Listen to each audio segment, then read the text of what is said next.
नमस्कार। आज हम एक बहुत ही दिलचस्प काल्पनिक दुनिया में गोता लगा रहे हैं। ये कहानी है डायनासोर की दुनिया, जीवन और लालच का संघर्ष के कुछ हिस्सों से। हाँ नमस्कार। ये एक ऐसी दुनिया है जहाँ डायनासोर और इंसान एक साथ हैं, लेकिन ये कोई जुरासिक पार्क जैसा नहीं है। हालात काफी अलग हैं। बिल्कुल। कहानी की शुरुआत होती है काफी साल पहले हुई एक तबाही से, जिसके बाद जो डायनासोर बच गए वो जमीन के नीचे चले गए थे। हाँ, मतलब एक तरह से अंडरग्राउंड हो गए थे वो। लेकिन फिर एक बहुत बड़ा धमाका हुआ जिसने उन्हें बाहर आने का रास्ता दे दिया। लेकिन बाहर की दुनिया, मतलब हमारा आज का माहौल, उनके लिए ज्यादातर ठीक नहीं था। सही कहा, सिवाय कुछ खास समुद्री इलाकों और कुछ द्वीपों के।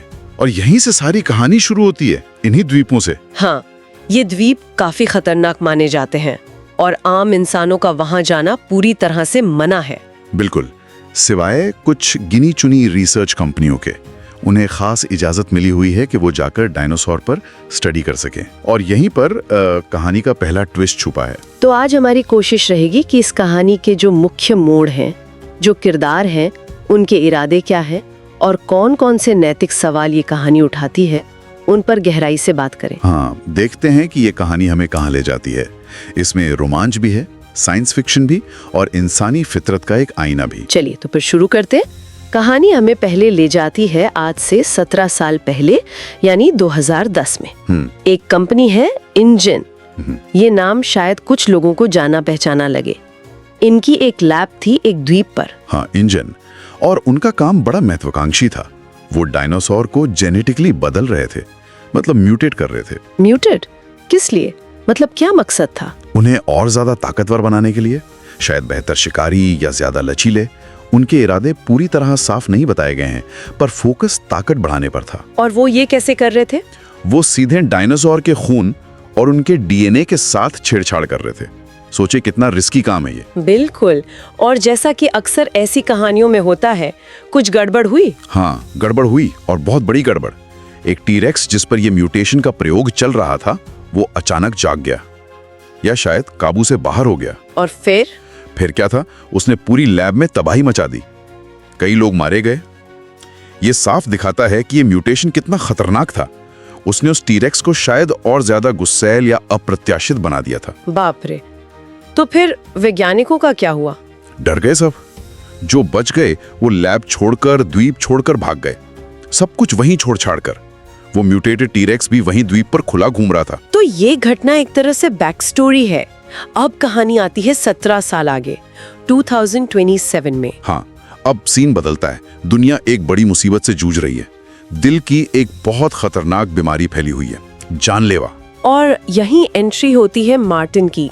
वो पार्कर कॉर्प नाम की एक दवा कंपनी, मतलब फार्मास्यूटिकल कंपनी के लिए काम करता है। बिल्कुल। और पार्कर कॉर्प के पास एक थ्योरी है। उन्हें लगता है कि डायनासोर का दिल, जो कि बहुत बड़ा और शायद बहुत शक्तिशाली होता है, उसके खून में इस दिल की बीमारी का इलाज छिपा हो सकता है। यहाँ देखिए कैसे विज्ञान, जरूरत और बिजनेस एक साथ आ जाते हैं। हाँ, मतलब एक तरफ तो लोगों की जान बचाने का मकसद है, और दूसरी तरफ कंपनी के लिए बेहिसाब मुनाफे का मौका, अरबों डॉलर का। तो पार्कर कॉर्प मार्टिन को एक मिशन सौंपती है। हाँ, एक बहुत ही सीक्रेट और गैर कानूनी मिशन। मार्टिन को उस द्वीप पर जाना है जहां इंजन की पुरानी लैब थी। वही खतरनाक द्वीप। हाँ, और वहां से 3 अलग-अलग तरह के डायनासोर का खून लाना है। जमीनी, पानी वाले और उड़ने वाले, तीनों के सैंपल चाहिए। ये तो बहुत मुश्किल काम लगता है। क्या मार्टिन अकेले जाता है? नहीं, अकेले कैसे जाता, वो एक टीम बनाता है। इसमें जोरा है, जो पहले स्पेशल फोर्सेस में कमांडर रह चुकी है, बहुत काबिल। अच्छा, एक फौजी। हाँ, फिर एक साइंटिस्ट है जिसे डायनासोर से बहुत लगाव है, वो उनकी स्टडी करता है। जोरा के 2 पुराने साथी हैं, एक लड़ाई में माहिर, दूसरा शिप चलाने में, और 2 और लोग भी हैं टीम में। तो कुल 7 लोगों की टीम एक खतरनाक मिशन पर। बिल्कुल। वो उसी द्वीप के लिए निकलते हैं जहां 17 साल पहले वो हादसा हुआ था। रास्ते में कुछ होता है? हाँ, रास्ते में उन्हें एक छोटी कश्ती पर एक परिवार मिलता है, टेरेसा और उसका परिवार। उन पर पानी वाले डायनासोर ने हमला किया था, वो मुसीबत में थे। तो टीम ने मदद की। मार्टिन नहीं चाहता था, उसका फोकस सिर्फ मिशन पर था। वो कोई देरी नहीं चाहता था। लेकिन जोरा का एक साथी, शायद उसका पुराना फौजी दोस्त, वो नहीं माना। उसने उन लोगों को बचाया। अच्छा, तो टीम के अंदर ही शुरुआत से थोड़े मतभेद थे। हाँ, ये पहला संकेत था कि सब लोग एक ही मकसद से वहां नहीं हैं, या कम से कम सबकी प्राथमिकताएं अलग हैं। द्वीप के पास पहुंचकर क्या होता है? वहीं उनका पहला असली सामना होता है डायनासोर से। पानी वाले डायनासोर हमला कर देते हैं। ओह, तो उन्होंने सैंपल कैसे लिया? वो जो साइंटिस्ट था टीम में, उसने एक खास तरह की गन बनाई थी जिसमें सुई, सिरिंज और सैंपल कंटेनर सब जुड़ा हुआ था। उससे दूर से ही खून का सैंपल लिया जा सकता था। कमाल है। तो सैंपल मिल गया? सैंपल तो मिल गया, लेकिन इस हमले में टीम का एक सदस्य मारा गया। मिशन की पहली कीमत चुकानी पड़ी। ये तो बस शुरुआत थी शायद। द्वीप पर उतरने के बाद क्या हुआ? द्वीप पर उतरते ही किस्मत और खराब हो गई। उनकी शिप एक चट्टान से टकरा गई और बुरी तरह टूट गई। अब वापसी का रास्ता भी बंद। फंस गए मतलब? हाँ, एक तरह से फंस गए। और मुसीबतें कम नहीं हुई। जमीन पर उतरते ही एक और साथी जमीनी डायनासोर का शिकार बन गया। टीम छोटी होती जा रही थी। 7 में से 2 लोग मारे गए, अब बचे 5। बिल्कुल, माहौल बहुत तनाव भरा हो गया होगा। तभी ज़ोरा एक बात बताती है जो उसने शायद छुपा कर रखी थी। क्या? कि उसने एक बैकअप प्लान रखा था। एक हेलीकॉप्टर का इंतजाम किया था जो अगले दिन उन्हें लेने आने वाला था, लेकिन उसके लिए उन्हें द्वीप पर एक ऊंची जगह पर पहुंचना होगा। अच्छा, तो एक उम्मीद की किरण थी, लेकिन वहां तक पहुंचना भी तो आसान नहीं होगा। बिल्कुल नहीं। उन्हें बाकी के 2 सैंपल भी तो लेने थे, जमीनी डायनासोर का और उड़ने वाले डायनासोर का। तो उन्होंने वो कैसे किया? जमीनी डायनासोर का सैंपल लेना फिर भी आसान रहा। उन्होंने एक शाकाहारी डायनासोर को चुना, लेकिन उड़ने वाले डायनासोर का सैंपल लेना बहुत खतरनाक था। वो कैसे? उन्हें उनके घोंसले के पास जाना पड़ा, अंडे से सैंपल लेना पड़ा। जाहिर है डायनासोर ने हमला किया और इस कोशिश में टीम का एक और सदस्य मारा गया। यानी अब सिर्फ 4 लोग बचे, मार्टिन, ज़ोरा, वो साइंटिस्ट और ज़ोरा का एक साथी। हाँ, सिर्फ 4। और मिशन अभी पूरा नहीं हुआ था। उन्हें हेलीकॉप्टर वाली जगह तक भी पहुंचना था। रात हो चुकी थी। तो उन्होंने रात कहाँ गुजारी? वो रास्ता ढूंढते ढूंढते उसी पुरानी तबाह हुई इंजन लैब तक पहुंच गए। वही जगह जहां 17 साल पहले वो हादसा हुआ था। ओ, ये तो और खतरनाक जगह होगी। वहाँ वो म्यूटेटेड टी-रेक्स भी तो हो सकता है। बिल्कुल, खतरा बहुत ज्यादा था। और इसी खतरनाक माहौल में कहानी का सबसे बड़ा मोड़ आता है। मार्टिन का असली चेहरा सामने आता है। क्या मतलब? उसने क्या किया? जैसे ही उनके पास तीनों सैंपल आ गए, मार्टिन ने बंदूक निकाल ली। उसने बाकी टीम पर बंदूक तान दी और सारे सैंपल छीन लिए। क्या? लेकिन क्यों? वो तो दवा बनाने के लिए थे ना? यही तो धोखा था। मार्टिन का इरादा कभी दवा बनाना था ही नहीं। उसे सिर्फ वो खून चाहिए था ताकि वो उसे ब्लैक मार्केट में बेचकर या किसी और कंपनी को देकर बहुत सारा पैसा कमा सके। उसका मकसद सिर्फ लालच था। ओह, तो वो पूरी टीम को सिर्फ इस्तेमाल कर रहा था। एग्जैक्टली। यहाँ इंसानी लालच का सबसे बुरा रूप देखने को मिलता है। जान बचाने के नाम पर धोखा। लेकिन तभी कुछ और हुआ है ना? हाँ, जैसे ही मार्टिन अपना रंग दिखा रहा था, तभी वहां कौन आदम का? वही विशालकाय म्यूटेटेड टी-रेक्स जो 17 साल से वहीं घूम रहा था। बाप रे, फिर क्या हुआ? टी-रेक्स ने सीधे मार्टिन पर हमला किया और उसे मार डाला। एक तरह से प्रकृति ने या उसी के बनाए खतरे ने लालच का अंत कर दिया। और सैंपल? ज़ोरा ने फुर्ती दिखाई और मार्टिन के हाथ से गिरते ही सैंपल उठा लिए। लेकिन मुसीबत अभी खत्म नहीं हुई थी। बचाव के लिए जो हेलीकॉप्टर आया था, हाँ, बैकअप हेलीकॉप्टर, उसे भी टी-रेक्स ने देख लिया और हमला करके तबाह कर दिया। सारी उम्मीदें खत्म। अब तो बचने का कोई रास्ता नहीं बचा होगा। 4 लोग एक खतरनाक द्वीप पर एक दैत्य जैसे डायनासोर के साथ। एक रास्ता था, बहुत धुंधला सा।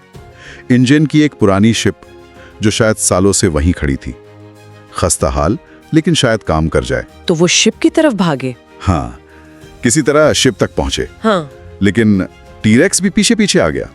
वो शिप को भी तबाह कर सकता था। फिर कैसे बचे वो? यहाँ ज़ोरा के उस साथी ने, जो शायद शिप कैप्टन था या फाइटर, उसने बहुत बहादुरी दिखाई। उसने एक फ्लेयर गन जलाई। ध्यान भटकाने के लिए? हाँ, टी-रेक्स का ध्यान अपनी तरफ खींचने के लिए, ताकि ज़ोरा, साइंटिस्ट और दूसरा साथी शिप स्टार्ट करके निकल सकें। उसने अपनी जान जोखिम में डाल दी। क्या वो मारा गया? एक पल के लिए तो ऐसा ही लगा। टी-रेक्स उसके बिल्कुल करीब पहुंच गया था, लेकिन वो बहुत चालाक निकला।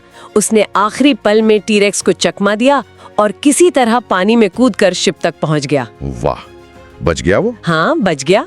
और टीम उसे लेकर उन कीमती सैंपल्स के साथ आखिरकार उस द्वीप से निकलने में कामयाब हो गई। ये जो बहादुरी थी, ये मार्टिन के लालच के बिल्कुल विपरीत थी।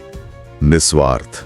तो अंत में 3 लोग बचे, जोरा। साइंटिस्ट और वो बहादुर साथी, और उनके पास वो तीनों सैंपल थे। हाँ, अब सवाल ये था कि वो इन सैंपल्स का क्या करेंगे? क्या वो पार्कर कॉर्प को देंगे या किसी और को? कहानी के अंत में उन्होंने क्या फैसला लिया? यहीं पर कहानी एक और महत्वपूर्ण मोड़ लेती है। बचे हुए साइंटिस्ट और जोरा ने मिलकर फैसला किया। उन्होंने तय किया कि वो ये खून के सैंपल किसी एक कंपनी को, चाहे वो पार्कर कॉर्प हो या कोई और, नहीं देंगे। अच्छा, तो फिर क्या करेंगे? उन्हें फेंक देंगे? नहीं फेंकेंगे। क्यों? उनका इरादा था कि इन सैंपल्स को दुनिया भर की कई रिसर्च कंपनियों और लैब्स में बांटा जाए। लेकिन क्यों? इससे क्या होगा? उनका सोचना था कि अगर कई कंपनियां एक साथ इस पर काम करेंगी तो कंपटीशन बढ़ेगा, कोई एक कंपनी से मोनोपोलाइज नहीं कर पाएगी और नतीजा दवा सस्ती बनेगी। ताकि वो सिर्फ अमीरों के लिए ना हो बल्कि आम लोगों तक, गरीबों तक भी पहुंच सके। बिल्कुल, ये एक तरह से कॉर्पोरेट लालच पर नैतिकता की जीत थी। हालांकि इस पूरी कहानी में इंसानी जानों की बहुत भारी कीमत चुकानी पड़ी। तो ये कहानी सिर्फ डायनासोर, एक्शन और रोमांच के बारे में नहीं है, ये उससे कहीं ज्यादा गहरी है। सही कहा। ये इंसानी फितरत के अलग अलग पहलुओं को दिखाती है। लालच, डर, बहादुरी, निस्वार्थता और मुश्किल हालात में लिए गए नैतिक फैसले। एक मिशन जो शायद कम से कम कागज पर एक नेक इरादे से शुरू हुआ था, एक जानलेवा बीमारी का इलाज ढूंढना, वो कैसे धीरे धीरे लालच, धोखे और बस जिंदा बचने की जंग में बदल गया। और अंत में ये हमें कुछ बड़े सवालों के साथ छोड़ जाती है, जैसे कि क्या वैज्ञानिक तरक्की या जीवन बचाने वाली खोजों को हमेशा मुनाफे की होड़ से ऊपर रखा जा सकता है? क्या ये मुमकिन है? और दूसरा बड़ा सवाल प्रकृति के साथ छेड़छाड़ का है। जेनेटिक म्यूटेशन जैसे प्रयोग, भले ही इरादा नेक क्यों ना हो, उसके अनजाने परिणाम कितने खतरनाक हो सकते हैं, इसकी सीमा क्या होनी चाहिए? बिल्कुल। क्या हमें हक है कि हम प्रकृति के नियमों से इस हद तक खेलें, खासकर जब नतीजे इतने अप्रत्याशित और विनाशकारी हो सकते हैं, जैसा कि उस म्यूटेटेड टीलेक्स के मामले में हुआ? यकीनन ये ऐसे सवाल हैं जिन पर सोचने की जरूरत है। तो ये थी हमारी आज की चर्चा डायनासोर की दुनिया के इन काल्पनिक अंशों पर। उम्मीद है आपको इसमें कुछ सोचने लायक मिला होगा। हाँ, धन्यवाद।